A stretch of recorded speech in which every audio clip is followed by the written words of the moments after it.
স্বাগত। এখন সকালে সঙ্গে আছি আমি মশিউর অনেক।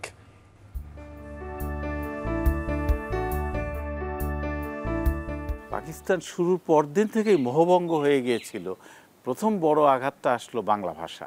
নির্যাতন নিপীড়নের অসহনীয় পরিবেশে থাকুক, এই দলটা কিন্তু কখনো গণবিচ্ছিন্ন হয়ে যায়নি। মানুষের কি অধিকার প্রতিষ্ঠা হবে, কি স্বপ্ন বাস্তবায়িত হতে পারে, এসব চিন্তার বাইরে চলে গেছে। মানুষ এগুলো নিয়ে ভাবতও না। সেই ভাবনার জায়গাটি দেশরত্ন শেখ হাসিনা তিনি তৈরি করেছেন। স্বাধীনতার 5 দশকে বড় হয়েছে দেশের অর্থনীতির আকার। বাস্তবায়িত হয়েছে পদ্মা সেতু, বঙ্গবন্ধু টানেল, মেট্রো রেল সহ অনেক মেগা প্রকল্প। আর এই উন্নয়ন অগ্রযাত্রাকেই নিজেদের পথ চলার প্রধান অর্জন মনে করছে আওয়ামী লীগ। ৭৫তম প্রতিষ্ঠাবার্ষিকীতে এই অগ্রযাত্রাকে আরও এগিয়ে নিয়ে যাওয়া লক্ষ্য দলটির। ৭৫তম আওয়ামী লীগের প্রতিষ্ঠাবার্ষিকী উপলক্ষে এই মুহূর্তে ধানমন্ডির ৩২ নম্বরে বঙ্গবন্ধুর প্রতিকৃতিতে শ্রদ্ধা জানাবেন প্রধানমন্ত্রী শেখ হাসিনা, দলটির সভাপতিও তিনি। এই মুহূর্তে আমরা সরাসরি চলে যাব সেখানে।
আওয়ামী লীগের ৭৫তম প্রতিষ্ঠাবার্ষিকী উপলক্ষে ধানমন্ডির ৩২ নম্বরে বঙ্গবন্ধুর প্রতিকৃতিতে পুষ্পস্তবক দিয়ে শ্রদ্ধা জ্ঞাপন করলেন দলটির সভাপতি প্রধানমন্ত্রী শেখ হাসিনা। সরাসরি যুক্ত ছিলাম সেখান থেকে। দর্শক, যেটা বলছিলাম, বাংলাদেশ আওয়ামী লীগের ৭৫তম প্রতিষ্ঠাবার্ষিকী আজ। গত ৭ দশকের পথ চলার দেশের ক্ষমতায় ছিল ২৪ বছর। আর টানা ৪ মেয়াদে প্রধানমন্ত্রীর দায়িত্ব পালন করা দলটির বর্তমান সভাপতি শেখ হাসিনার নেতৃত্বে মধ্যম আয়ের দেশে উন্নতির লক্ষ্যে বাংলাদেশ। বঙ্গবন্ধুর নেতৃত্বে অর্জন করা স্বাধীন দেশটির স্বপ্ন এখন অর্থনৈতিক মুক্তির, যার বর্তমান হাল এই দলটিরই হাতে। আরও জানাচ্ছেন হাসিব বিল্লাহ। ১৯৪৭ সালে ভারত ভাগের পর আশাহত হয় তৎকালীন পূর্ব পাকিস্তান তথা বাংলাদেশের জনগণ। সংখ্যাগরিষ্ঠ হলেও অর্থনীতি ও রাজনীতির নানা সূচকে বৈষম্যের শিকার হয় বাঙালিরা। বঙ্গীয় প্রাদেশিক মুসলিম লীগের অবহেলিত নেতারা ১৯৪৯ সালে ঢাকার টিকাটুলিতে KM দাস লেনের সেই ঐতিহাসিক রোজ গার্ডেনে এক সভা ডাকেন। আত্মপ্রকাশ করে এক নতুন রাজনৈতিক দল পূর্ব পাকিস্তান আওয়ামী মুসলিম লীগ। নবগঠিত রাজনৈতিক দলের সভাপতি হন মাওলানা আব্দুল হামিদ খান ভাসানী আর সাধারণ সম্পাদক হন শামসুল হক। শেখ মুজিবুর রহমান তখন কারাগারে বন্দী থাকলেও তাকে যুগ্ম সাধারণ সম্পাদকের দায়িত্ব দেয়া হয়। ক্রমে এই অঞ্চলের মানুষকে সম্পৃক্ত করতে থাকে নতুন এই রাজনৈতিক দল। জমিদারি প্রথা বিলুপ্তির মাধ্যমে কৃষকের জমির অধিকার ফিরিয়ে দিতে ভূমিকা রাখে দলটি। রাষ্ট্রভাষা বাংলা চাই আন্দোলনে সোচ্চার ছিলেন আওয়ামী মুসলিম লীগের নেতারাও। পাকিস্তান শুরুর পরদিন থেকেই মোহভঙ্গ হয়ে গিয়েছিল। প্রথম বড় আঘাতটা আসলো বাংলা ভাষা। এই ৪৭ সনেই কিন্তু নতুন ডাকটিকিট যখন করা হলো, তখন ডাকটিকিটে বাংলা নাই। চাকরি নিয়োগের পরীক্ষা বাংলা নাই, উর্দুতে বা ইংরেজিতে। সরকারি নির্দেশ যা যা হচ্ছে সব উর্দুতে বা ইংরেজিতে। ৫০-এর দশকের মাঝামাঝি পর্যন্ত সময়টা আওয়ামী লীগ কিন্তু মৌলানা ভাসানী, শেখ মুজিবুর রহমান এই দাবিটা তুলছেন যে জমিদারি উচ্ছেদ করো, বিনা খেসারতে কোনো ক্ষতিপূরণ দেওয়া যাবে না। নিপীড়িত জনগণের অধিকার আদায়ে তখনকার পাকিস্তানের ক্ষমতাসীন দলের বিরুদ্ধে ঐক্যবদ্ধ হয় আওয়ামী মুসলিম লীগ সহ পূর্ব বাংলার রাজনৈতিক দলগুলো। ১৯৫৩ সালে গঠিত হয় যুক্তফ্রন্ট। যুক্তফ্রন্ট ২১ দফার নির্বাচনী ইশতেহার ঘোষণা করে। ওই ইশতেহারের প্রধান দাবি ছিল লাহোর প্রস্তাবের ভিত্তিতে পূর্ববঙ্গকে পূর্ণ স্বায়ত্তশাসন। পাকিস্তান জন্মের পর ১৯৫৪ সালে প্রথম আইনসভা নির্বাচনে ২৩৭টি আসনের মধ্যে ২২৩টি আসন পায় নির্বাচনকালীন এই জোট, যেখানে একক দল হিসাবে সর্বোচ্চ ১৪৩টি আসন পায় আওয়ামী মুসলিম লীগ। এটা কিন্তু প্রথম থেকেই, যদিও অল্প কয়েকদিনের মধ্যে যুক্তফ্রন্টের কাছ থেকে ক্ষমতা কেড়ে নেয় পাকিস্তানি শাসকেরা, কিন্তু বাংলায় জনপ্রিয়তা বেড়ে যায় আওয়ামী মুসলিম লীগের।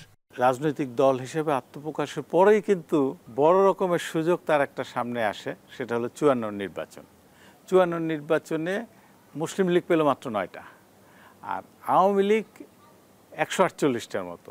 শেরেবাংলার দল তার 1/3 আসন, কিন্তু আওয়ামী লীগ উদারতা দেখে শেরেবাংলাকে মুখ্যমন্ত্রী। আওয়ামী লীগ কিন্তু একাই মন্ত্রিসভা গঠন করতে পারে।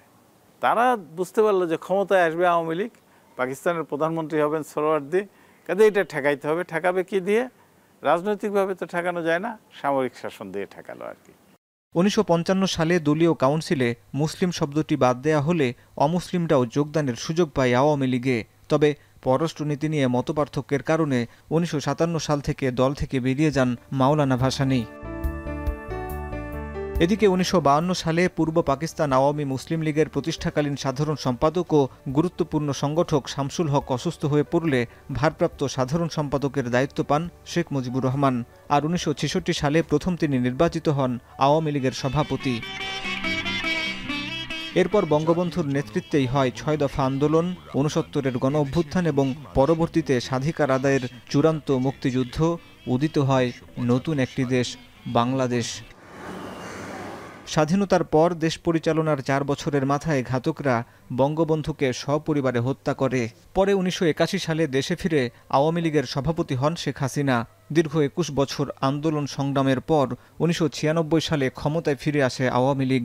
এক মেয়াদের বিরতির পর ২০০৮ সাল থেকে টানা দেশকে পরিচালনা করছে স্বাধীনতা সংগ্রামে নেতৃত্ব দেয়া দলটি।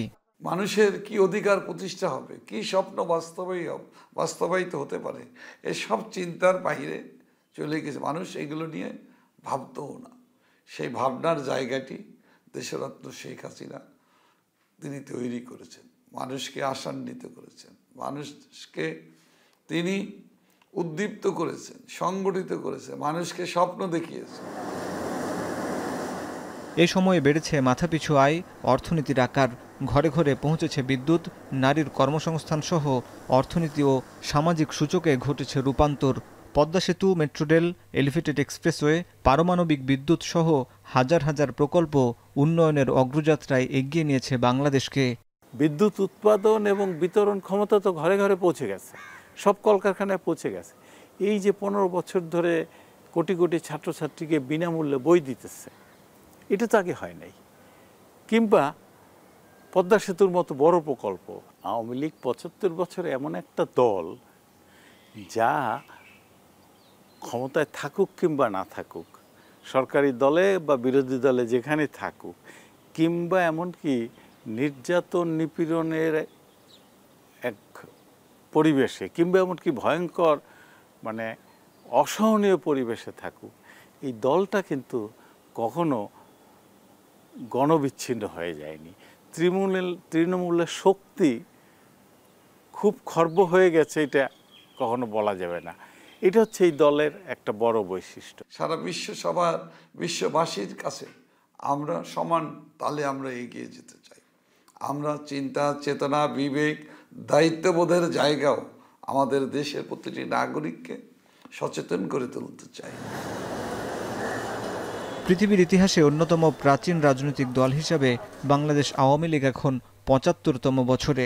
দীর্ঘ এ পথ চলায় জনগণই দলটির শক্তি, এমনটাই মনে করেন রাজনৈতিক বিশ্লেষকরা। হাসিব বিল্লাহ, এখন, ঢাকা। মাত্র ৮ থেকে ১০ হাজার টাকায় কেনাবেচা হচ্ছে প্রতি বিঘা আবাদি জমি। সবচেয়ে ভালো জমি যেখানে বিক্রি হচ্ছে ৬০ থেকে ৭০ হাজার টাকা বিঘা। আর বাড়ি করার উপযোগী জমি কেনাবেচা না হলেও পাওয়া যায় ভাড়ায়। তবে এখানে জমি কেনাবেচায় কোনো দলিল হয় না, স্টাম্পে চুক্তির মাধ্যমে বদল হয় মালিকানা। বগুড়া থেকে এমনই এক জনপদের গল্প তুলে এনেছেন হেদায়েতুল ইসলাম বাবু। ক্যামেরা ছিলেন রবিউল ইসলাম।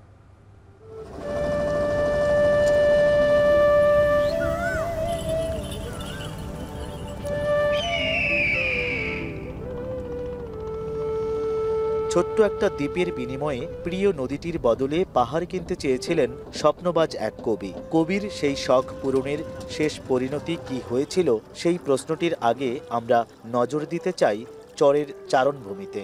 দেখতে চাই চিরাচরিত নিয়ম ভেঙে কিভাবে হাত বদল হয় চরাঞ্চলের খাস জমি। দখল সূত্রে হাতে হাতে ঘোরে রাষ্ট্রীয় ভূমির ভুয়া মালিকানা। নদী বদল দিয়ে সুনীল গঙ্গোপাধ্যায় পাহাড় কিনতে পারুক বা না পারুক, এই যে এলাকায় দাঁড়িয়ে আছি যমুনার পাড়ে, এখানে ঠিকই যমুনা নদীর বুকে চর হাত বদল হয়, তবে পাহাড়, দ্বীপ বা নদীর বদলে নয়। এখানে জমি হাত বদল হয় টাকার বিনিময়ে। চরবাটিয়ার শাহিন ভাই আছেন। শাহিন ভাই, এখানে আপনারা কিভাবে জমি কেনা বেচা করেন? এখানে আমরা ৬২ রেকর্ড পর্সা সিএস দেখে জমি বেচা বিক্রি হয়।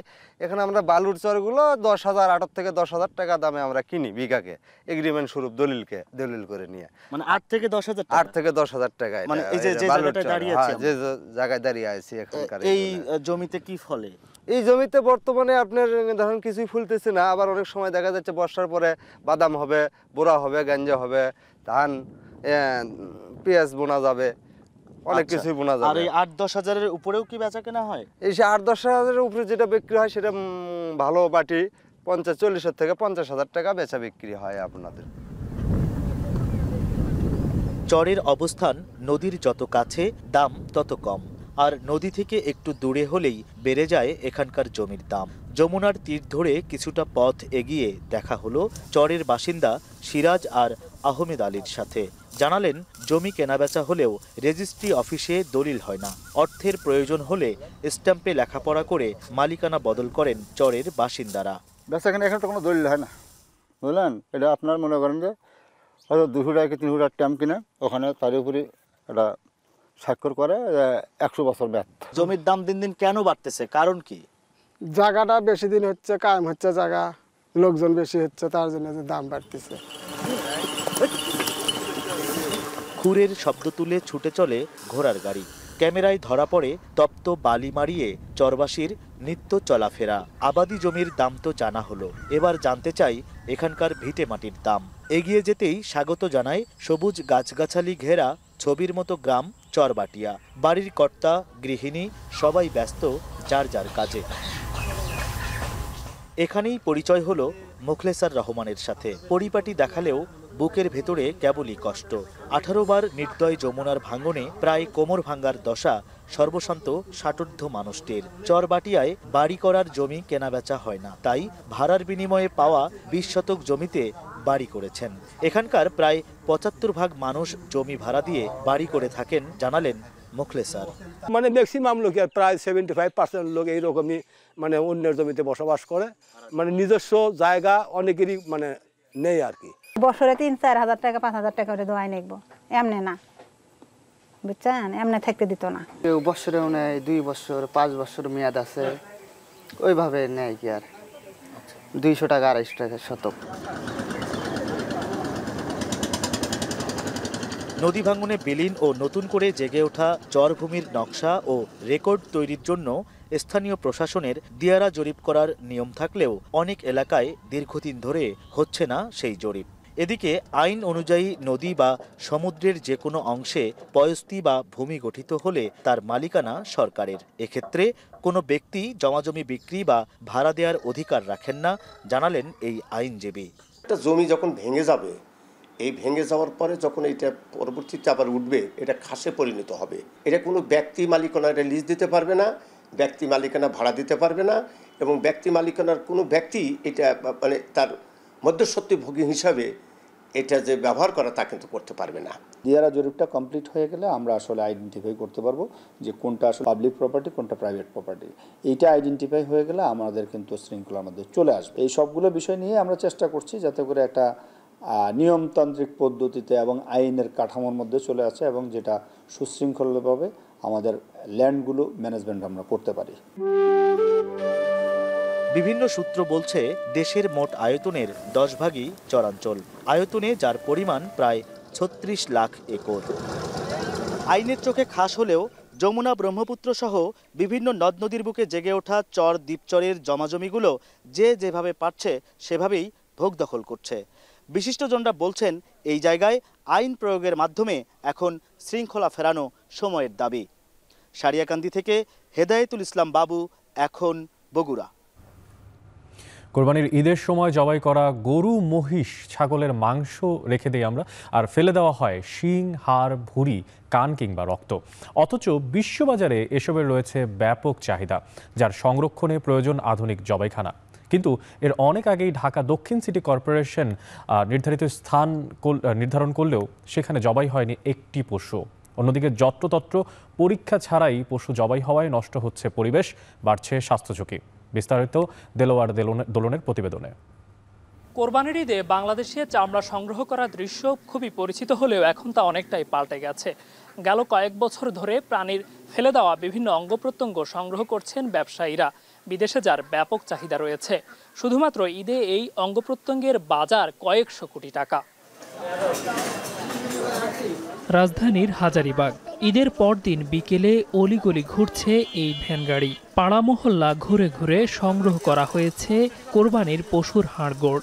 এছাড়াও চামড়ার বর্জ্যের স্তূপ থেকেও পশুর কান, মাথার চামড়া, লেজ, চর্বি সংগ্রহ করে অনেকে।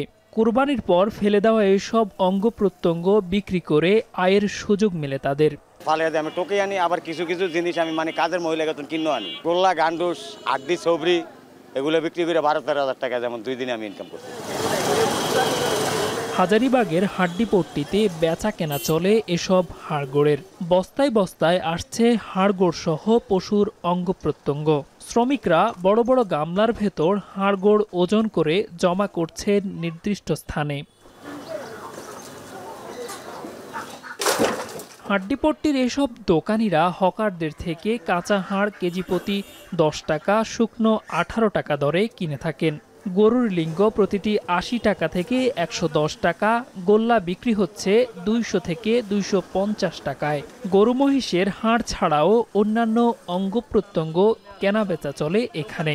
হাড্ডিপট্টির এক দোকানি ভোলা মিয়া জানালেন, গরু, মহিষের কোনো অঙ্গই ফেলনা নয়, খুচরা ও পাইকারি দুইভাবেই চলে বেচাকেনা।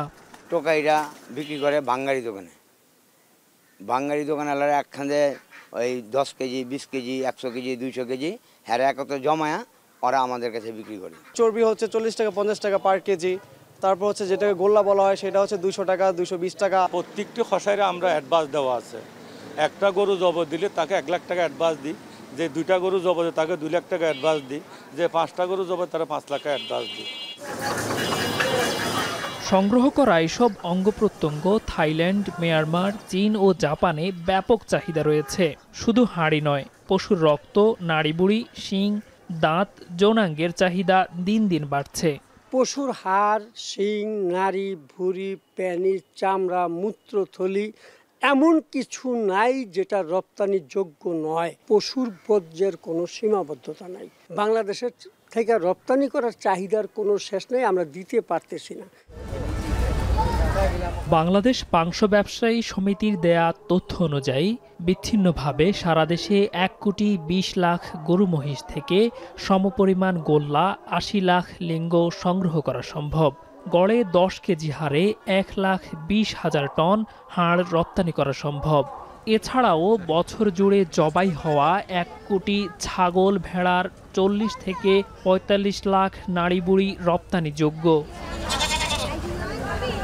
সম্ভাবনাময় এই খাতকে এগিয়ে নিতে প্রয়োজন আধুনিক পশু জবাইখানা, যেখানে প্রাণীর রক্ত এবং অন্যান্য অঙ্গ প্রত্যঙ্গ আলাদা করা যাবে।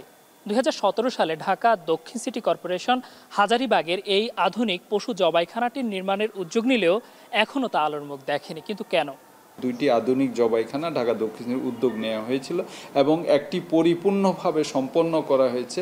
এজন্য আমরা তিনবার কিন্তু দরপত্র আহ্বান করেছি, আমরা কোনো দরপত্র আজকে পর্যন্ত পাইনি। যদিও খামারিরা বলছেন ভিন্ন কথা। আধুনিক যন্ত্রপাতি থাকলেও অপরিকল্পিত ভবন নির্মাণ ও পর্যাপ্ত সুবিধা না থাকাকে দায়ী করছেন তারা। স্লটার হাউস যদি ফর্মালি স্লটারিং করা হয় তাহলে কিন্তু আমাদের মাংসের প্রসেসিং কস্ট অনেক কমে যাবে। গরু আনলোড হবে যে জায়গায়, সে যে ফ্লোরটা অনেক স্লিপারি, গরু এসে আনলোড হলে গরু ব্যথা পাবে। 10 ঘন্টা 12 ঘন্টা 15 ঘন্টা জার্নি করে আসে, সেই গরুকে আবার র্যাম্প দিয়ে 4 তলায় উঠতে হবে। এটা কোনোভাবেই মানে প্র্যাকটিক্যাল না। যেখানে সেখানে গরু জবাই হলে সেখান থেকে রক্তের মাধ্যমে জীবাণু ছড়িয়ে পড়তে পারে আশপাশের পরিবেশে।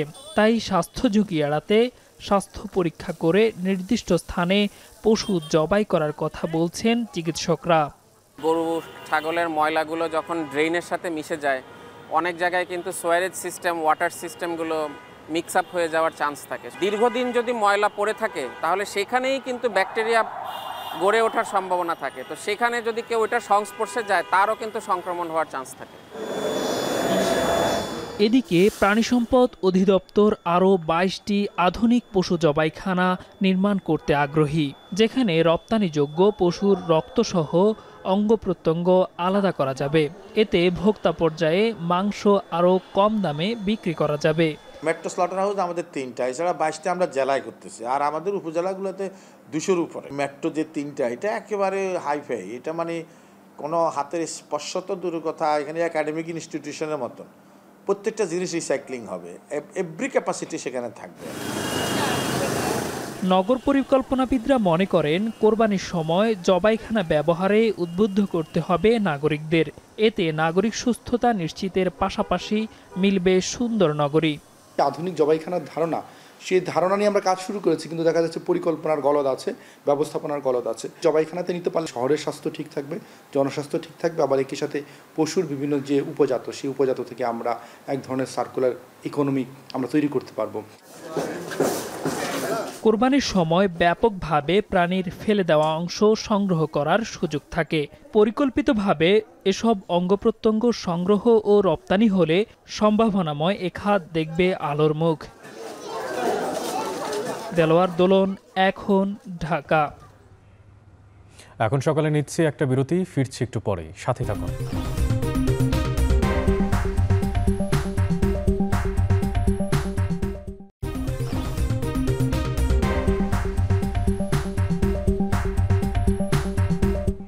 বিরতির পর ফিরে এলাম, আপনারা দেখছেন এখন সকাল।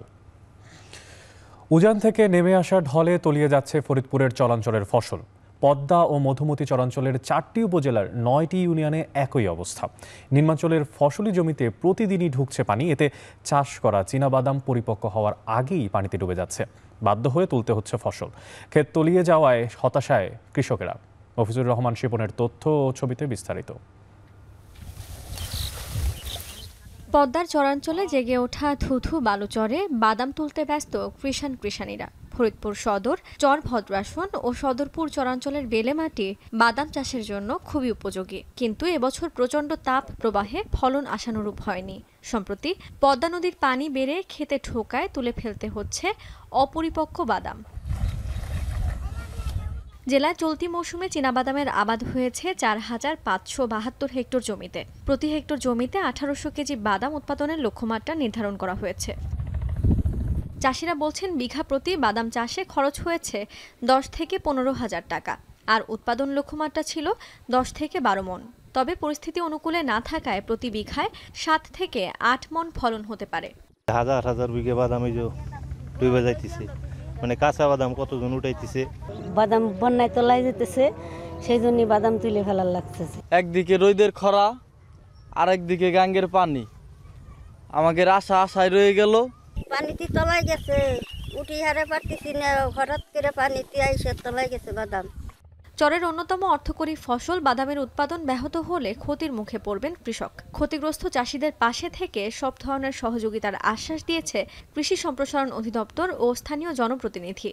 বাদামের এমনি আপনার জীবনকাল হলো 130 থেকে 140 দিন, কিন্তু যদি লাস্টের দিকে লাগায়, দেখা হলো যে ফেব্রুয়ারি দিকে লাগাইছে, ওইগুলা যখন নদীর পানি নামছে তখন লাগাইছে। এখন যখন নদীর পানি বাড়ছে তখন সেই বাদামগুলা কিছুটা দেখা যাচ্ছে যে নষ্ট হচ্ছে। আমরা কৃষককে পরামর্শ দিচ্ছি যে আপনার দয়া করে বাদামটা খরার সময় উঠাবেন। বৃষ্টির সময় উঠাইলে বাদামের রংটা নষ্ট হবে, বাদামের গায়ে মাটি জমে থাকবে, এরা ভালো মূল্য পাবে না।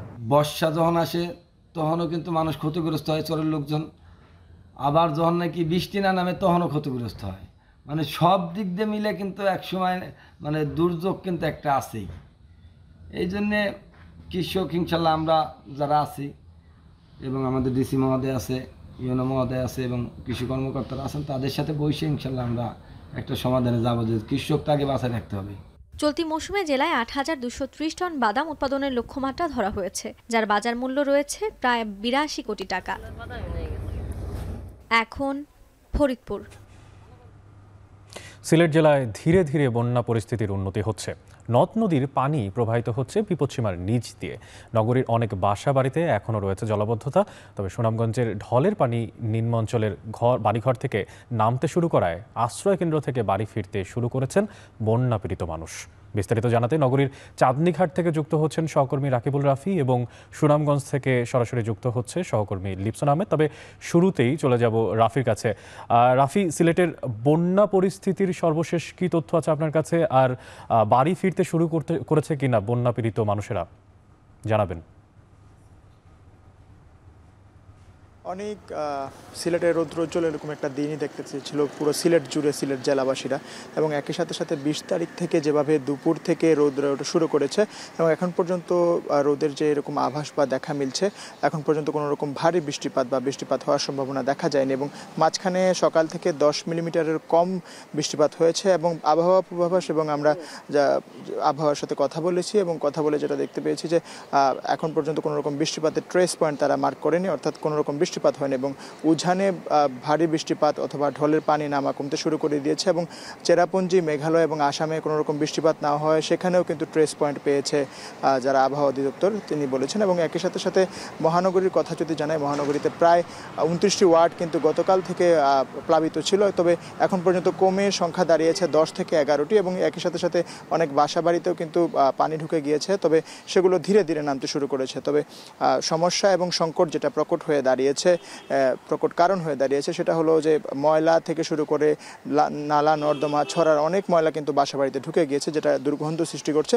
তবে সিলেট সিটি কর্পোরেশন মোটামুটি একরকম তারা তৎপর আছেন এবং সিটি পরিষ্কার করায় তারা একরকম মজুদ আছেন। এবং একই সাথে সাথে জানাই যে আশ্রয় কেন্দ্রে এখন পর্যন্ত আমরা যেটা তথ্য পেয়েছি যে 22,000-এরও বেশি আশ্রয় কেন্দ্রে এখনও উপস্থিত আছেন। তবে গতকাল যেটা দেখেছি আমরা যে প্রায় 25,000-এরও বেশি আশ্রয় কেন্দ্রে ছিলেন, অর্থাৎ প্রায় 3000 বা 3500-এর বেশি কিন্তু আশ্রয়কেন্দ্র থেকে নিজ বাড়িতে ফিরে যাচ্ছেন এবং একই সাথে সাথে সিলেট জেলা জুড়ে কোম্পানিগঞ্জ, কানাইঘাট, গোয়াইনঘাট এবং জকিগঞ্জ, ওসমানীনগর, বিশ্বনাথ এবং একই সাথে সাথে গোয়ালাবাজার থেকে শুরু করে অন্যান্য যে এলাকাগুলো রয়েছে সেখান থেকেও কিন্তু ধীরে ধীরে পানি নামতে শুরু করেছে। তবে কুশিয়ারার 2টি পয়েন্টে কিন্তু বিপদসীমার উপর দিয়ে পানি প্রবাহিত হচ্ছে। এক অমলশীত পয়েন্টে প্রবাহিত হচ্ছে এবং শেরপুর পয়েন্টের দিকে প্রবাহিত হচ্ছে এবং নিচ দিয়ে নেমে গিয়েছে প্রায় শেওলা পয়েন্টে এবং সিলেটে সুরমার পানি 16 সেন্টিমিটার নিচ দিয়ে প্রবাহিত হচ্ছে এবং যেটা প্রায় বন্যার যে ঝুঁকিটা ছিল সেটা কিন্তু বেশ খানিকটাই কমে গিয়েছে এবং একই সাথে সাথে আশ্রয়কেন্দ্রে অনেকেই রয়েছেন। আশ্রয়কেন্দ্রে যে সমস্যাটা দেখা যাচ্ছে, প্রায়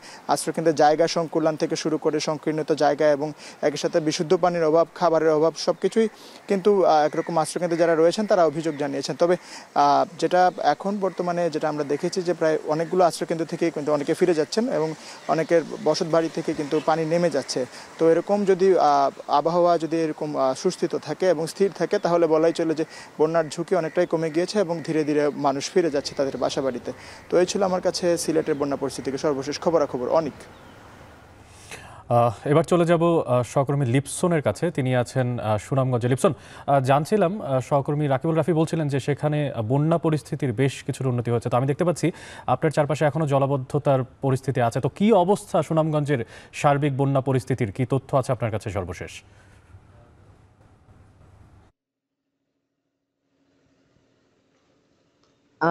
অনেক যদি বলি যে সুনামগঞ্জে কিন্তু বন্যা পরিস্থিতি এখন উন্নতি হয়েছে। বিশেষ করে যদি বলি আমরা এই বন্যায় কিন্তু সুনামগঞ্জের যে নিম্নাঞ্চলগুলো রয়েছিল অর্থাৎ ছাতক, দরাবাজার, মধ্যনগর, তাহিপুর, এই উপজেলা গুলো কিন্তু আসলে বন্যায় সবচেয়ে বেশি আক্রান্ত হয়েছিল, যার ফলে কিন্তু সেখানকার প্রায় অধিকাংশ মানুষই কিন্তু পানিবন্দী হয়ে পড়েছিলেন। বিশেষ করে যদি বলি আমরা সুনামগঞ্জ 7 উপজেলা প্রায় 6.5 লাখ মানুষ কিন্তু আসলে পানিবন্দী হয়ে পড়েছিলেন। তবে ইতিমধ্যে যদি বলি যে ডলের পানি কিন্তু ইতিমধ্যে মানুষের যে বসতভিটা থেকে নামতে শুরু করেছে, সেই সাথে যারা আশ্রয়কেন্দ্রে আশ্রয় নিয়েছিলেন তারা কিন্তু তাদের যে বসতভিটাগুলো রয়েছে সেখানে আসলে ফিরতে শুরু করেছেন।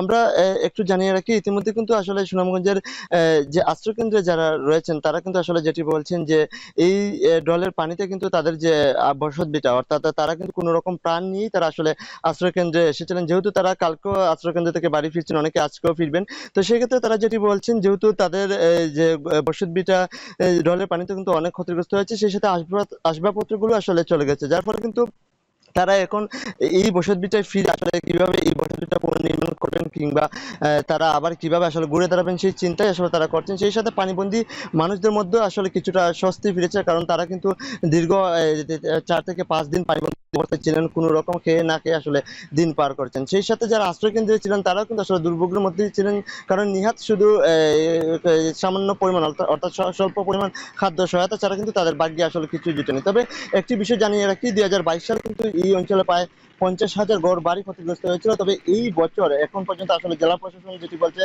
গতকাল থেকে তারা তালিকা করতে শুরু করেছে। আজকে বিকাল নাগাদ তারা সেই ঘর বাড়ি ক্ষতিগ্রস্তের তালিকাটি প্রকাশ করবে। সেই সাথে যদি বলি এখানকার বন্যা ক্ষতিগ্রস্ত মানুষরা যেটি বলছেন, যেহেতু তারা যখনই আসলে ডলের পানিতে ক্ষতিগ্রস্ত হন তখন কিন্তু সরকারের পক্ষ থেকে ডেউটিন আর স্বল্প পরিমাণ আর্থিক সহায়তা ছাড়া তাদের ভাগ্যে আসলে আর কিছু জুটে না। তবে যে পরিমাণ আসলে সহযোগিতা তারা পান সেটা দিয়ে একটি বসতভিটা নির্মাণ করা তাদের পক্ষে সম্ভব হয় না, যার ফলে কিন্তু এখানকার মানুষরা কিন্তু আসলে মহাজনের কাছ থেকে সরাসরি টাকা নিয়ে কিন্তু আসলে তাদের যে বসতভিটাগুলো রয়েছে সেগুলো আসলে তারা পুনর্নির্মাণ করেন, যার ফলে কিন্তু তারা সেই ঋণের বোঝা শেষ না হতেই তা আবারও পরের বছর ডলের পানিতে কিন্তু তাদের বসতভিটা আবারও তলিয়ে যায় কিংবা ভেঙে যায়, যার ফলে কিন্তু এখানকার মানুষরা প্রতিনিয়তই আসলে এই বন্যায় আসলে চরম একটি ক্ষতিগ্রস্তের মধ্যেই রয়েছেন। পাশাপাশি আরেকটি বিষয় যদি জানিয়ে রাখি, যেহেতু বন্যা পরিস্থিতি উন্নতির দিকে যাচ্ছে সেক্ষেত্রে কিন্তু আসলে যে ক্ষয়ক্ষতির যে চিত্র সেটা কিন্তু ইতিমধ্যে আসলে ফুটে উঠছে। অনেক সিলেটের বন্যা পরিস্থিতির সর্বশেষ জানাচ্ছিলেন সহকর্মীরা এবং সেখানে বন্যা পরিস্থিতির বেশ কিছুটা উন্নতির খবর জানছিলাম আমরা। এখন সকালে নিচ্ছি আরেকটা বিরতি, ফিরছি একটু পরেই, সাথেই থাকুন।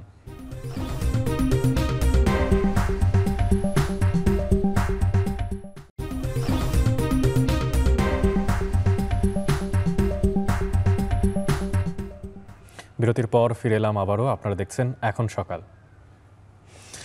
নওগাঁর পাইকারি বাজারে সবজির সরবরাহ বাড়ায় সব ধরনের সবজির দাম কমেছে কেজিতে 5 থেকে 15 টাকা। তবে কাঁচা মরিচ বিক্রি হচ্ছে 130 থেকে 140 টাকা কেজি দরে। বাজারে সবজির সরবরাহ ভালো হলেও ক্রেতা কম। বিস্তারিত জানাতে নওগাঁর পৌর পাইকারি বাজার থেকে যুক্ত হচ্ছেন সহকর্মী আব্বাস আলী। আব্বাস, জানাবেন যে এই মুহূর্তে শাকসবজির দরদাম কেমন দেখছেন সর্বশেষ? অনেক ঈদ পরবর্তী সময় আসলে সবজির বাজারে প্রচুর পরিমাণ সবজির সরবরাহ হয়েছে, তবে ক্রেতা সমাগম কম হয়। সব ধরনের সবজির দাম কমেছে প্রকারভেদে 5 থেকে 15 টাকা। আমি এখন অবস্থান করছি নওগাঁ পৌর পাইকারি বাজারে। আসলে এই বাজারটি ভোর থেকে শুরু হয় এবং আশপাশের যারা কৃষক রয়েছেন তারা তাদের উৎপাদিত সবজি বাজারে বিক্রি করার জন্য নিয়ে আসেন। আমরা আজ দেখেছি যে এই বাজারে সবচেয়ে বেশি দামের বিক্রি হচ্ছে কাঁচা মরিচ। ঈদের আগে যেটা বিক্রি হয়েছিল 240 থেকে 250 টাকা, আর সেই মরিচ বিক্রি হচ্ছে 130 থেকে 140 টাকা কেজি দরে। অপরদিকে যে আলুর কথা বলি, আলু প্রতি কেজিতে 2 থেকে 3 টাকা বেড়েছে, অর্থাৎ সরবরাহ কমায় বেড়েছে দাম। প্রতি কেজি প্রকারভেদে বিক্রি হচ্ছে 52 থেকে 66 টাকা পর্যন্ত। করলা দাম কমেছে 10 টাকা কমে বিক্রি হচ্ছে 40 টাকা। বেগুন প্রতি কেজিতে 15 টাকা কমে বিক্রি হচ্ছে 20 থেকে 30 টাকা। অর্থাৎ সব ধরনের সবজির দাম কেজিতে 5 থেকে 15 টাকা কমেছে।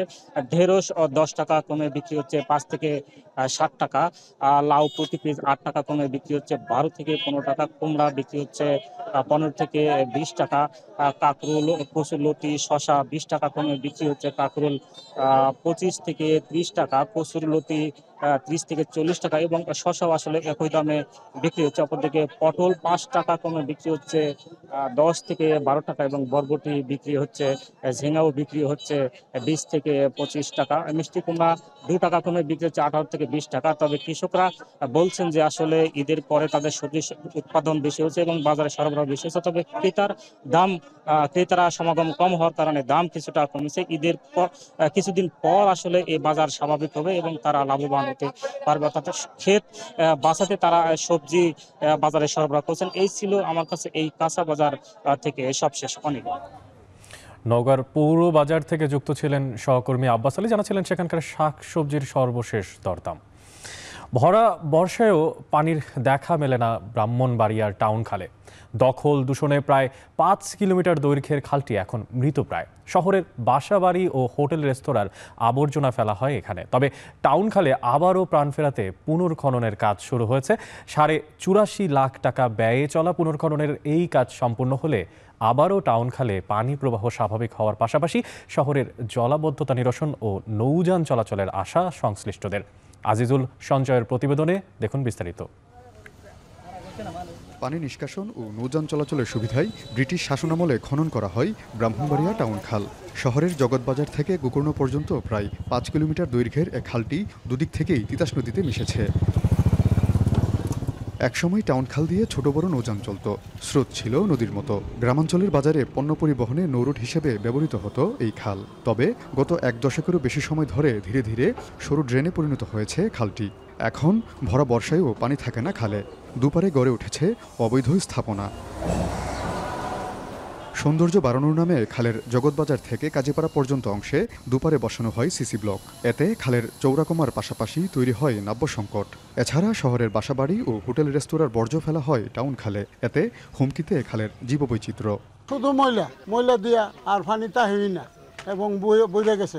টাউন খালে যে 2 পার, এই 2 পারের আপনি দেখবেন যে যারা বসবাস করছে প্রত্যেকে স্বাস্থ্য ঝুঁকিতে আছে। বৃষ্টির পর পানি সঠিকভাবে সরতে না পারাতে এই পানিগুলো শহরের বিভিন্ন রাস্তায় উঠে যাচ্ছে। যদি টাউন খাল পরিপূর্ণভাবে খনন হয় তাহলে শহরের পানিবদ্ধতা পরিপূর্ণভাবে চলে যাবে।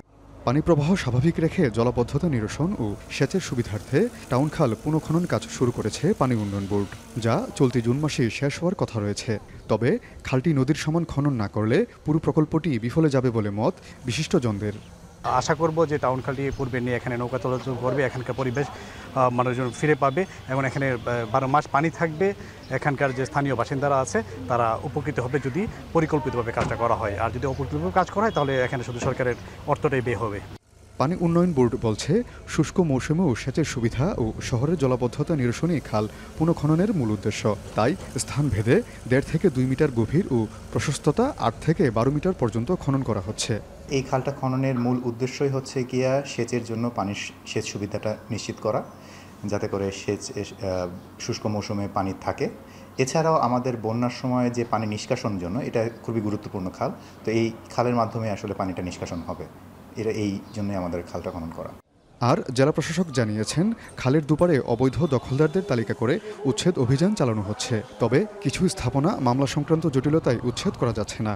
অবৈধ যে দখলদার যারা ছিলেন তাদের তালিকাও তৈরি করা হয়েছে এবং উচ্ছেদ করা হয়েছে, এবং যেগুলো উচ্ছেদ বাকি আছে এখানে কোর্টের মামলাজনিত কারণে কিছু উচ্ছেদ থেমে আছে। তো আমরা আশা করছি যে মামলাগুলো দ্রুত নিষ্পত্তি হয়ে যাবে এবং নিষ্পত্তি হয়ে গেলেই আমরা আবারও উচ্ছেদ কার্যক্রমে যাব। ইতিমধ্যে একটি প্যাকেজের কাজ সম্পন্ন করেছে ঠিকাদারি প্রতিষ্ঠান। খালটি পুনঃখননে ব্যয় ধরা হয়েছে ৮৪,৬০,০০০ টাকা। আজিজুল সঞ্চয়, এখন ব্রাহ্মণবাড়িয়া। এখন সকালে নিচ্ছি আরেকটা বিরতি, ফিরছি একটু পরেই, সাথেই থাকুন।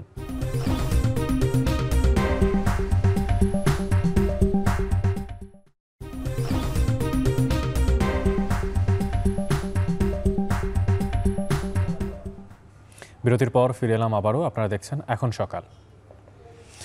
যুক্তরাষ্ট্র, ব্রাজিল এবং তুর্কির মতো দেশগুলো চীনকে শাস্তি দিতে শুল্ককে ব্যবহার করলেও ইউরোপীয় ইউনিয়নের এমন উদ্দেশ্য নেই বলে দাবি জার্মানির অর্থমন্ত্রী রবার্ট হেবেকের। চীন সফরে গিয়ে তিনি এমন কথা জানান।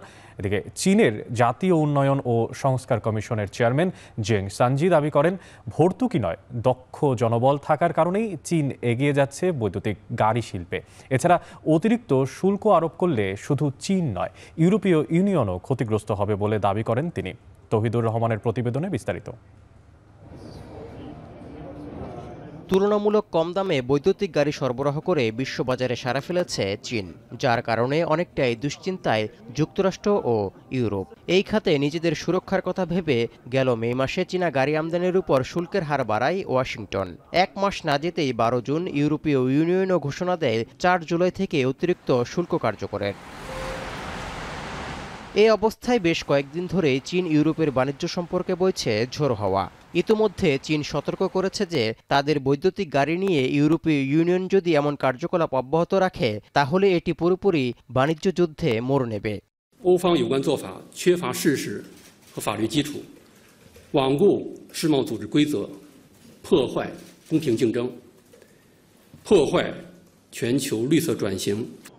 ঠিক এমন সময় চীন সফরে জার্মানির অর্থমন্ত্রী রবার্ট হেবেক। জলবায়ু পরিবর্তনজনিত ঝুঁকি কমাতে দুই দেশের মধ্যে সহযোগিতামূলক আলোচনা করতে এসে ইউরোপের সাথে চলমান বাণিজ্য উত্তেজনা কমানোর বিষয়টিকে গুরুত্ব দিলেন তিনি। বলেন, যুক্তরাষ্ট্র, ব্রাজিল এবং তুর্কির মতো দেশগুলো চীনকে শাস্তি দিতে শুল্ককে ব্যবহার করেছিল, তবে ইউরোপীয় ইউনিয়নের বিষয়টি একেবারেই ভিন্ন। চীনকে শাস্তি দেওয়ার উদ্দেশ্যে শুল্ক বৃদ্ধির সিদ্ধান্ত নেয়নি ইইউ, বরং চীনা কোম্পানিগুলোর ভর্তুকি থেকে ইউরোপীয় কমিশন অন্যায়ভাবে উপকৃত হয়েছে কিনা তার পরীক্ষা চলছে। বৈঠকে চীনের জাতীয় উন্নয়ন ও সংস্কার কমিশনের চেয়ারম্যান ঝেং সানজি বলেন, চীনা বৈদ্যুতিক গাড়ি আমদানির উপর অতিরিক্ত শুল্ক আরোপ করায় উভয় পক্ষই ক্ষতিগ্রস্ত হবে। তাই চীন ও ইউরোপীয় ইউনিয়নের মধ্যে বৈরিতা কমাতে জার্মানি মধ্যস্থতাকারী হিসেবে নেতৃত্ব দেবে বলে আশাবাদ ব্যক্ত করেন তিনি। এছাড়াও বলেন, ভর্তুকি নয়, দক্ষ জনবল থাকার কারণেই চীনে এগিয়ে যাচ্ছে বৈদ্যুতিক গাড়ি শিল্প। 中国新能源产业的发展是技术、市场、产业链等综合优势的结果，是在激烈的市场竞争中发展起来的，是市场规律在发挥作用，是竞争出来的，而不是补出来的。ঝেং সানজির সাথে বৈঠকের পর চীনের বাণিজ্যমন্ত্রী ওয়াং ওয়েনতাওয়ের সাথেও কথা বলেছেন হেবেক, যেখানে ইইউ ট্রেড কমিশনারের সাথে চীনা পণ্যের উপর শুল্ক বাড়ানোর বিষয়টি নিয়ে আলোচনা করবেন বলে আশ্বস্ত করেছেন জার্মানির অর্থমন্ত্রী।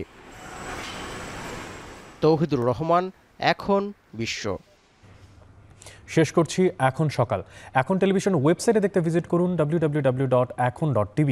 এছাড়া এখন টেলিভিশন ফেসবুকে দেখতে ভিজিট করুন facebook.com/tv.ekon এবং ইউটিউবে এখন টেলিভিশন দেখতে ভিজিট করুন youtube.com/c/ekontv।